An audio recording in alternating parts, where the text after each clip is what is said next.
Each morning, we rise believing the day belongs to us, our plans, our schedules, our ambitions. Yet how quickly even the strongest plans unravel, how easily the smallest interruption exposes our lack of control. We are reminded, sometimes painfully, that the day was never truly ours to command. It belongs to God. To surrender your day to Him is not to lose freedom, but to find it. We live much of our lives under the illusion of control. We plan our days down to the hour. We arrange our schedules with confidence, and we believe that if we just try hard enough, everything will unfold as we desire. Yet, reality interrupts this fragile illusion. A sudden phone call, an unexpected problem, a door that closes without warning all remind us that we are not masters of time, nor are we sovereign over circumstances. The sense of control that we cling to is like smoke in our hands. It feels solid for a moment, but it slips away the tighter we grasp. God does not strip control from us to leave us powerless. Instead, He allows life to remind us of our limits so that we might find true strength where it has always belonged, in Him. Surrender is not defeat. It is the only path to freedom. When you release your grip and place the day in God's hands, you are not giving up. You are gaining access to a strength far greater than your own. Your plans may fail, but His cannot. Your wisdom may falter, but His is perfect. Surrender is strength because it anchors you in something unshakable, beyond the rise and fall of human effort. The world teaches us that control is power, but Scripture teaches us that humility is power. The proud heart demands to be its own master, yet it collapses under the weight of its own limitations. The surrendered heart, however, stands firm, not because it commands the future, but because it rests in the One who already holds the future. Surrender is not about abandoning responsibility. It is about entrusting outcomes to God while faithfully walking the steps He sets before you. Think of a ship guided by a captain. The crew may work with diligence, but without the captain's wisdom, the ship will drift off course. So it is with us. We may labor, plan, and strive, but unless God is guiding, we drift into storms unprepared. To surrender is to hand the wheel to the captain, who knows every wind, every current, every hidden rock beneath the surface. It is not weakness to admit you need His direction. It is wisdom to recognize you cannot sail alone. Strength, then, is not found in clinging to the illusion of control, but in the courage to let go. It takes far more strength to trust God with uncertainty than to demand certainty from yourself. It takes far more courage to rest in His timing than to chase your own, and it takes far more wisdom to yield than to resist. The world will call surrender weakness, but in God's eyes it is the posture of the strong. So let today be the day you release your grip. Hand over your plans, your burdens, and your fears. Control was never yours to keep, but strength is yours to receive, if you surrender. For the life given into God's hands is not a life diminished, but a life empowered by His unshakable strength. We tend to see interruptions as inconveniences, obstacles that block us from carrying out what we had planned. A delay, a sudden request, an unexpected visitor each feels like a disruption to the order we carefully arranged. Yet what if interruptions are not accidents at all? What if they are the very moments where God steps into our schedule to remind us that the day is His and not ours? When you walk with God, no interruption is wasted, for what feels like a detour to you may be a divine appointment prepared long before you awoke. Our perspective is often too narrow. We measure a successful day by how smoothly our plans unfold, but God measures it by how fully His purpose is accomplished. A missed bus may protect you from harm. A phone call that alters your morning may connect you to someone in need of encouragement. A task you never intended to take on may teach you patience or humility. The interruptions that frustrate us are sometimes the clearest evidence that God is at work, weaving a design we could not imagine.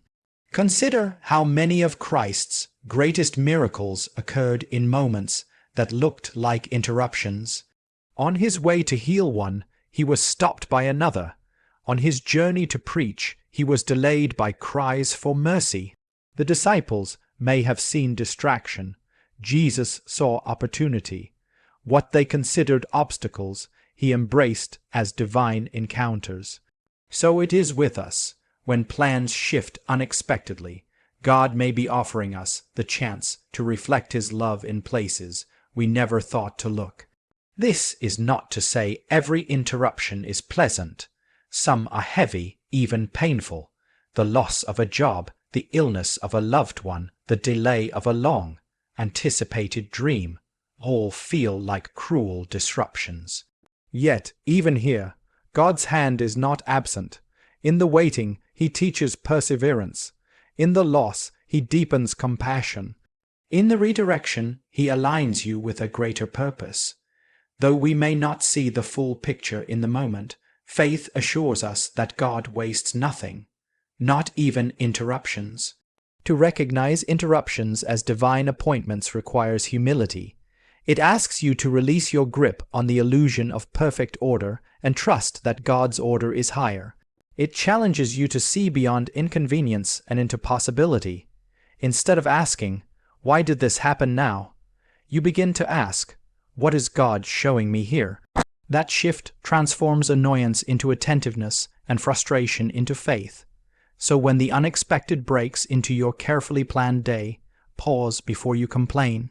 It may be God Himself rearranging your steps for your protection, your growth, or someone else's blessing. Interruptions are not accidents. They are whispers from eternity breaking into time.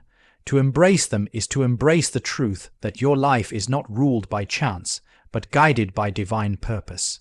When God interrupts, it is never to hinder you, but to lead you closer to the story He is writing through you. We spend much of life chasing the illusion that peace will come when circumstances finally align. We tell ourselves that if we earn enough money, secure the right position, or settle every conflict, then peace will finally arrive. Yet no matter how much we chase, the horizon keeps moving, circumstances shift like sand, and the peace built upon them crumbles as quickly as it forms. True peace is not found in the perfection of outward conditions, but in the posture of the heart. It is not the absence of storms that brings peace, but the presence of trust in the one who rules the storm.